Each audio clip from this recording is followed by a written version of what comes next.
50% రిజర్వేషన్ల గోడను బద్దలు కొడతాం. 50% రిజర్వేషన్స్ గోడ ఏంది? సుప్రీంకోర్టు విధించిన 50% క్యాప్. ఎస్సీలకి ఎస్టీలకి భారత రాజ్యాంగం ప్రకారం వచ్చే రిజర్వేషన్లు పోను, మిగతా రిజర్వేషన్స్ మాత్రమే బీసీలకు కానీ మిగతా వాళ్ళకి కానీ ఇవ్వాలి. అంతా కలిపి 50% దాటొద్దు. 50% దాటొద్దు. ఇది సుప్రీంకోర్టు విధించిన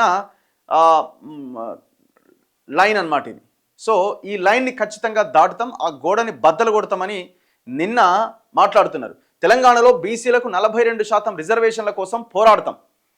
ఓబీసీల సమస్యలపైన స్పందనలో కాంగ్రెస్ కొంత వెనుకబడింది. ఈ విషయంలో మనమే బీజేపీకి అవకాశం ఇచ్చాం. కులగణన ప్రెజెంటేషన్ కార్యక్రమంలో రాహుల్ గాంధీ, సర్వే నిర్వహణలో రేవంత్ రెడ్డి పార్టీ నాయకులు అద్భుతంగా పనిచేశారని కితాబ్.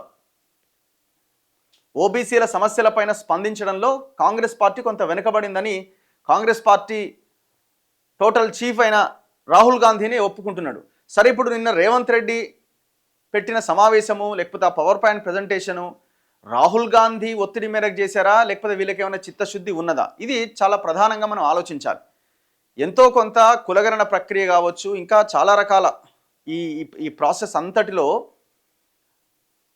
పార్టీ హైకమాండ్ ఇనిషియేటివ్ ఎక్కువగా ఉన్నట్టుగా కనబడతా ఉన్నది చాలా క్లియర్గా. ఇక్కడున్న నాయకులకు ఎంత చిత్తశుద్ధి ఉంది అంటే ఒక పెద్ద క్వశ్చన్ మార్క్ పెట్టచ్చు ఖచ్చితంగా. ఎందుకంటే ఈ 42% రిజర్వేషన్ అమలు చేసే దాంట్లో భాగంగా తెలంగాణ అసెంబ్లీలో 2 బిల్లులు పెట్టి, విద్యా ఉద్యోగాల్లో 42% అండ్ స్థానిక సంస్థల్లో 42% రిజర్వేషన్ 2 బిల్లులు పెట్టి, ఆ 2 బిల్లులు గవర్నర్కి పంపి గవర్నర్ రాష్ట్రపతి పంపిస్తే దాదాపు 3 నెలలు అవుతుంది. దాని మీద ఇంతవరకు ఒక పోరాటం లేదు. సో ఇప్పుడు ఆల్ ఆఫ్ సడన్గా మేము పోరాడతామని అంటున్నారు.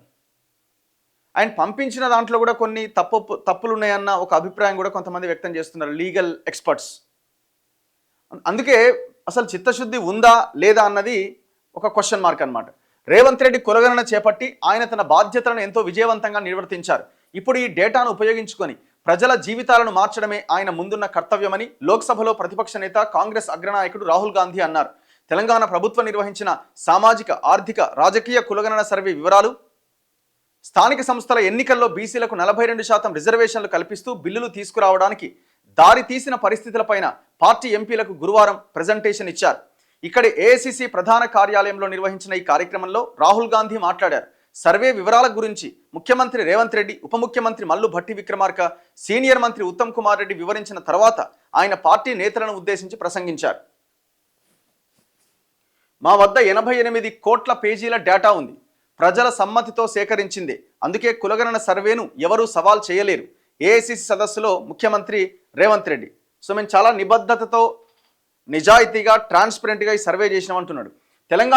తెలంగాణలో ఏం జరుగుతోందో, దాన్ని అడ్డుకోవడానికి కేంద్రం ఏం చేస్తోందో దేశ ప్రజలకు చెప్పడం ఇక మా బాధ్యత. మేము 50% రిజర్వేషన్ల గోడను బద్దలు కొడతామని చెప్పాం.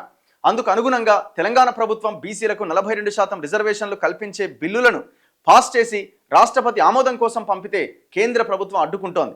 ఈ విషయాన్ని పార్లమెంట్లో ప్రస్తావించి 50% గోడను బద్దలు కొట్టడమే మా పని. కులగణన నిర్వహణలో రేవంత్ రెడ్డి, తెలంగాణ నాయకులు, నిపుణుల కమిటీ సభ్యులు అద్భుతంగా పనిచేశారు. ఇది తెలంగాణ ప్రజలకు గొప్ప ముందడుగు. ఇందులో భాగస్వామిని అయినందుకు గర్వపడుతున్నా. ఖర్గే మద్దతు తెలపకపోతే ఇది సాధ్యమయ్యేది కాదు. ఇదే సమయంలో ఒక వ్యక్తిగత అభిప్రాయం చెప్పాలనుకుంటున్నా. దీంతో మిగతా వాళ్ళు అంగీకరించకపోవచ్చు, కానీ నా మనసులో మాట చెబుతున్నా. దళితులు, ఆదివాసీలు, మహిళల సమస్యలు వచ్చినప్పుడు కాంగ్రెస్ పార్టీ సరిగ్గానే స్పందిస్తోంది. ఓబీసీల అంశాలు వచ్చినప్పుడు వాటిని అర్థం చేసుకోవడంలో, చర్యలు తీసుకోవడంలో కొంత వెనుకబడి ఉన్నట్టుగా భావిస్తున్నా.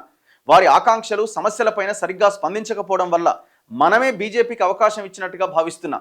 కాంగ్రెస్ పార్టీగా మనం అన్ని సామాజిక వర్గాల సమస్యల పట్ల స్పందించాలి. కాంగ్రెస్ నిజాయితీతో ఉందని ప్రతి సామాజిక వర్గం భావించాలి. ప్రతి ఒక్కరిని పరిగణలోకి తీసుకొని భారతీయులందరినీ రక్షిస్తోందన్న నమ్మకం కలిగించాలి అని తెలంగాణ కాంగ్రెస్ నాయకులతో పాటు దేశ కాంగ్రెస్ ఎంపీలందరికీ కాంగ్రెస్ పార్టీ రాహుల్ గాంధీ పిలుపునిచ్చారు. నిన్న ఆయన మాట్లాడిన స్పీచ్ అనమాట.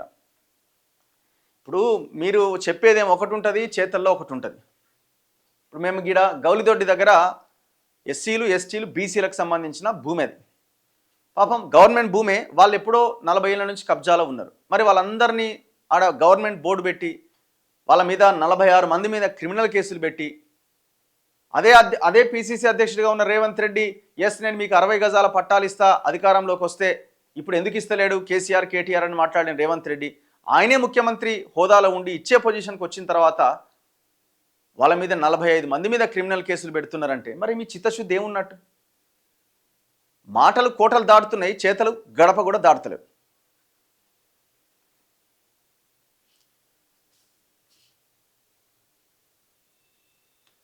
అని నిన్న రాహుల్ గాంధీ రేవంత్ రెడ్డి మీద మాట్లాడిండు.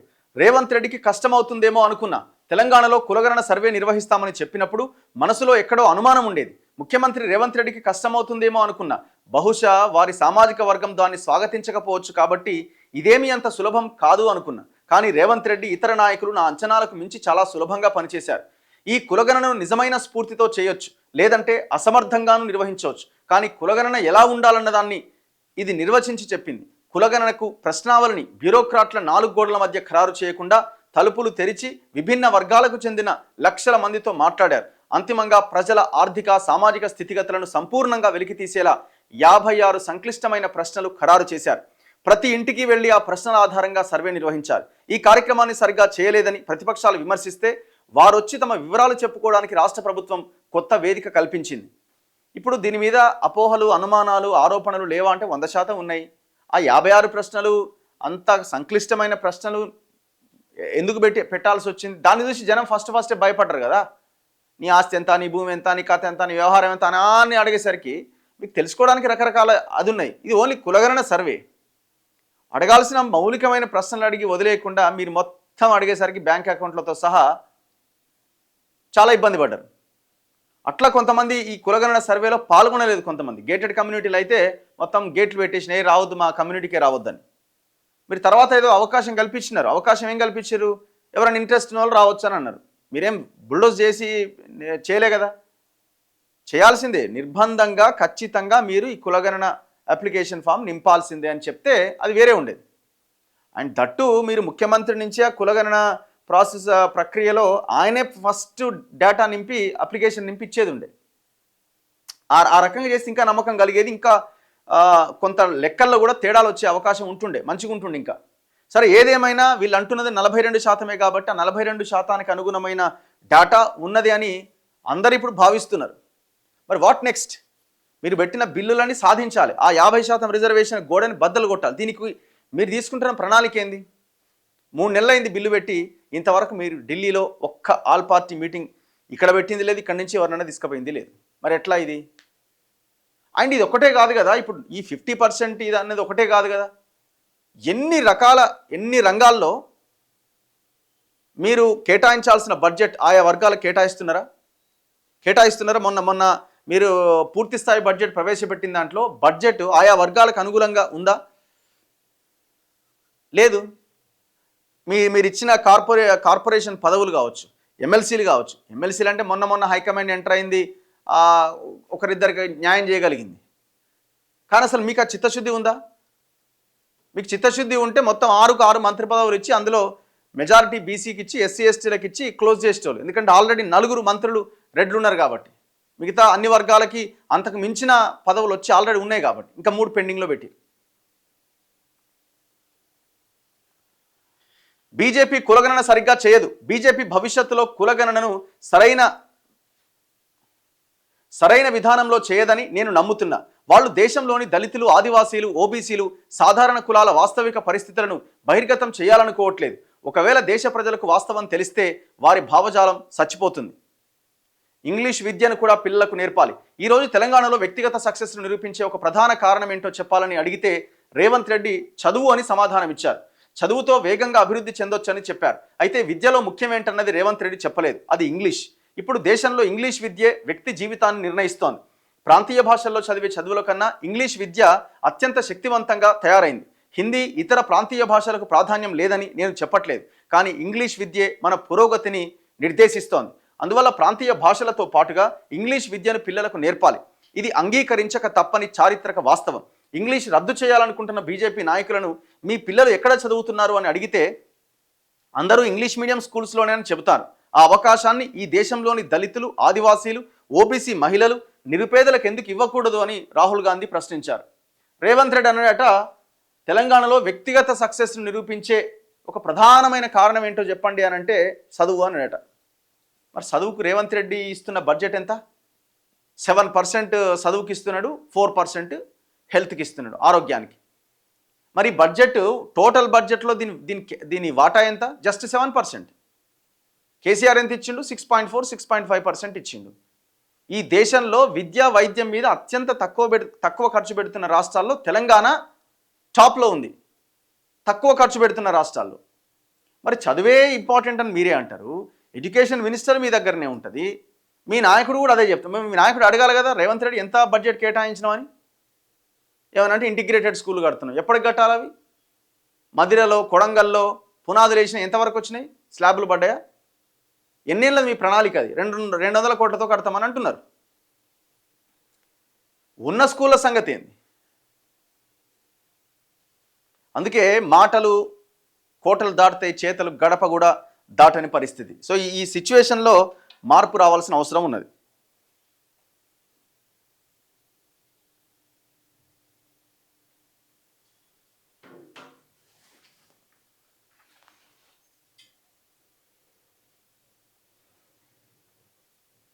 చలో, సో నిన్న డిప్యూటీ సీఎం ఇచ్చిండు ఈ పవర్ పాయింట్ ప్రజెంటేషన్. దేశానికి ఆదర్శంగా కుల సర్వే అని చెప్పిండట. సర్వేలో వెల్లడైన జనాభా ఎంత అంటే ఎస్సీలు 61,91,294. ఎంత మొత్తం? 17.42%. వాళ్ళ జనాభా ఎంత? ఎస్సీలది 61,91,294. ఎస్టీలు వచ్చేసరికి 10.43%. వాళ్ళ జనాభా ఎంత? 37,08,408. నిన్న బట్టి విక్రమార్క ప్రకటించిన లెక్కల ప్రకారం. బీసీలు ఎంతమంది ఉన్నారంటే 56.36%.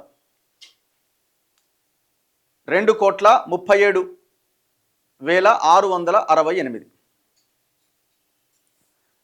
ఓసీలు ఎంతమంది అంటే 56,13,389. వాళ్ళు ఎంత శాతం? 15.79%. మొత్తం జనాభా అంటే వాళ్ళు ఎవరైతే కులగణన సర్వేలో పాల్గొన్న దాంట్లో వాళ్ళు 3,55,50,759. 100%. దీంట్లో పురుషులు ఎంత, మహిళలు ఎంత? పురుషులు 50.52%, మహిళలు 49.44%.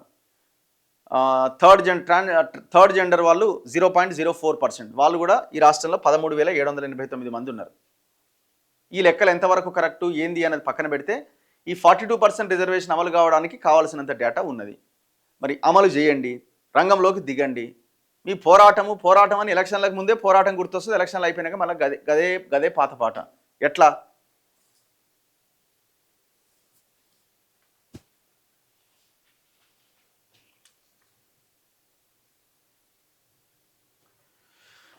నిన్న రాహుల్ గాంధీ మెయిన్ ఏమన్నాడంటే, ముఖ్యమంత్రి రేవంత్ రెడ్డి ఓబీసీ వర్గానికి చెందినవారు కాకపోయినా తన సొంత సామాజిక వర్గం నుంచి తీవ్ర విమర్శలు, ఒత్తిళ్లు వచ్చినా తట్టుకొని నిలబడి ఖర్గే, రాహుల్ గాంధీలకు నిజమైన సైనికుడిలా పనిచేసి కులగణన విజయవంతంగా నిర్వహించినందుకు ధన్యవాదాలు. రేవంత్ రెడ్డి ఆయన గురించి రాహుల్ గాంధీ ఇదే అన్నాడు, మహేష్ గౌడ్ కూడా ఇదే అన్నాడు. ఏం ఒత్తిళ్ళు వచ్చినాయి రేవంత్ రెడ్డికి వాళ్ళ వర్గం నుంచి? ఏం ఒత్తిళ్ళు వచ్చినాయి? ఒత్తిడి ఇప్పుడు కులగణన చేయడం ద్వారా కాదు ఒత్తిడి. నల్గొండలో, మహబూబ్ నగర్లో, రాష్ట్రంలో ఉన్న మొత్తం ఉమ్మడి 10 జిల్లాల్లో అసెంబ్లీ టికెట్లు, ఎమ్మెల్సీలు, కార్పొరేషన్ చైర్మన్లు ఏ జనాభా ప్రాతిపదికన మీరు చెప్తున్నారో, ఇగో ఈ జనాభా లెక్కలు చెప్తున్నారో, ఈ జనాభా ప్రాతిపదికన మీరు పదవులు కానీ, సీట్లు కానీ, ఇంకోటి కానీ కేటాయించాలి. అప్పుడు ఒత్తిడి స్టార్ట్ అవుతుంది. ఆ ఒత్తిడిని తట్టుకొని నిలబడినోడే లీడర్. అప్పుడు రేవంత్ రెడ్డి నిలబడాలా. మీరు 6 మంత్రి పదవులు ఖాళీలు ఉంటే 3 పదవులు ఇచ్చి 3 ఎవరి కోసం ఆపిరండి? ఒత్తిడి కోసం. ఒత్తిడి వల్ల ఆపింది కదా. కులగణన మీద ఒత్తిడి ఏంటండి? డేటా సేకరించే దాంట్లో ఒత్తిడి ఏంది? నీ కులం ఏందో, నీ కథ ఏందో చెప్పురు బాబు అని మనం ఒక 56 ప్రశ్నలతో ఒక అప్లికేషన్ ఇచ్చినాం. అది ప్రతి ఒక్కరు ఇస్తారు. దాని మీద ఒత్తిడి ఏంది? అది ఓన్లీ డేటా. మీరు ఆ డేటా ఆధారంగా వచ్చిన జనాభా లెక్కల ప్రకారంగా ఆ జనాభా ప్రాతిపదికన మీరు పదవులు కానీ లేకపోతే బడ్జెట్ కానీ అలొకేట్ చేయాలా, కేటాయించాలా. అప్పుడు మీ మీద ఒత్తిడి ఉంటుంది. ఆ ఒత్తిడిని తట్టుకొని నిలబడి ఈ బీసీలకు ఇంత శాతం, వీళ్ళు 56% పైన వీళ్ళు ఉన్నారు, వీళ్ళకి ఈ పదవులని ఇవ్వాలా. అప్పుడు లీడరు. ఏది ఇంకా కాలే ఆడ అప్పుడే అన్ని తట్టుకొని చేసిండు. ఇవన్నీ ఎందుకు ఇదంతా సోది?